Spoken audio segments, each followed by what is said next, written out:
Merle, and I've been at the J for 40 years reading and having fun with the children.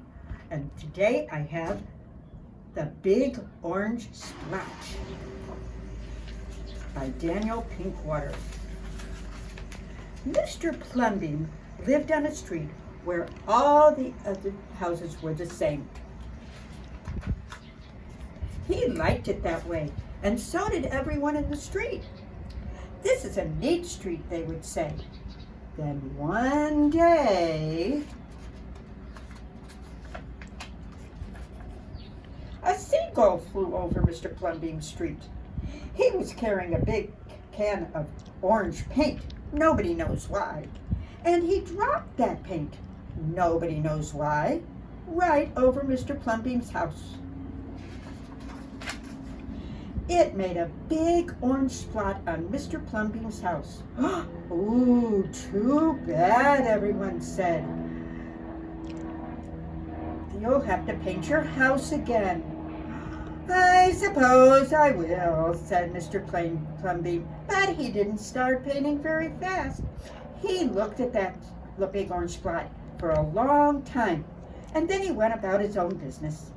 The neighbors got tired of seeing it and said, Mr. Plumbeam, we need to do something about your house. Okay, said Mr. Plumbeam. He got some blue paint and some white paint, and at night he painted his house because it was cooler. When the paint was gone, the roof was blue, the walls were white, and the big orange spot was still there. And then he got some more paint. He got some red paint and yellow paint and green paint and purple paint. In the morning, the other people on the street came out to see the houses, and their house was the same. But Mr. Plumbeam's house was like a rainbow. It was like a jungle. It was an explosion.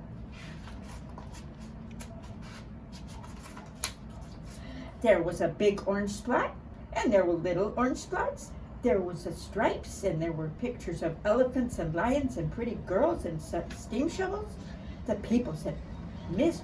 Plumbeam has gone cuckoo. He's flipped his wig. He's blown his stack. Oh no! They went away muttering, blah, blah, blah, blah, blah, blah. That day, Mr. Plumbeam bought carpenter's tools, and at night he built a tower on the roof with a clock on it. There it is. The next day, the people said, Plumbeam has gushed his mush, lost his marbles, and slipped his hawser. They decided they were going to pretend not to notice. That very night, Mr. Plumbeam got a truck full of green things, like palm trees and thorn bushes. And in the morning, he bought a hammock and an alligator. The other people came out of their houses and they saw Mr. Plumbeam swinging on the hammock between the palm trees. They saw the alligator, and Mr. Plumbeam was drinking lemonade. Plumbeam has gone too far. This used to be a neat place to live. What have you done to your house, Plumbeam? My house is me, and I am it. My house is where I like to be, and it looks like all my dreams. The people went away, and they asked the man next door to go talk to him. Tell him that you like a neat street. And they came and they sat under the hammock and drank some lemonade all night long.